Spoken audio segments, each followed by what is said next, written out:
Hi friends, welcome back to our channel. ఇది ఒక great ఇన్ఫర్మేషన్తో మీ ముందుకు వచ్చేసాను. ఆ ఇన్ఫర్మేషన్ ఏంటంటే అఫ్రెష్. అసలు మనం అఫ్రెష్ ఎందుకు తాగాలి, తాగడం వల్ల యూజ్ ఏంటి, అసలు అఫ్రెష్లో ఏముంటుంది అని ఈ వీడియోలో అయితే మనం క్లియర్గా తెలుసుకుందామండి. అఫ్రెష్ అనేది మనకి టోటల్ 7 ఫ్లేవర్స్ అక్కడ కనిపిస్తుంది కదా. టోటల్ 7 ఫ్లేవర్స్లో మనకి అఫ్రెష్ అనేది వస్తుంది.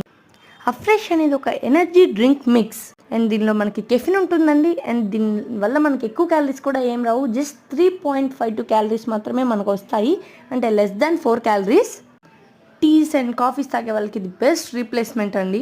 టీస్ అండ్ కాఫీస్ వల్ల కూడా మనకి కెఫిన్ వస్తుందండి, కానీ దానిలో ఓవర్ కెఫిన్ ఉంటుంది. ప్లస్ మిల్క్ వల్ల ఫ్యాట్, షుగర్ వల్ల గ్లూకోజ్ కూడా మనకు వస్తుంది. కానీ మనకి అఫ్రెష్లో మాత్రం only caffeine and some flavour ఉంటుంది అంతే. ఆ ఫ్లేవర్ కూడా న్యాచురల్. మన 1 kg ఆఫ్ బాడీ వెయిట్కి 3 mg ఆఫ్ కెఫిన్ అయితే కావాలి. And 1 serving of afresh spoon 1 గ్రామ్కి వచ్చేసి మనకి 40 mg కెఫిన్ అయితే ఉంటుంది. మన బాడీ వెయిట్ని బట్టి మనం అఫ్రెష్ తీసుకోవాలి. థ్యాంక్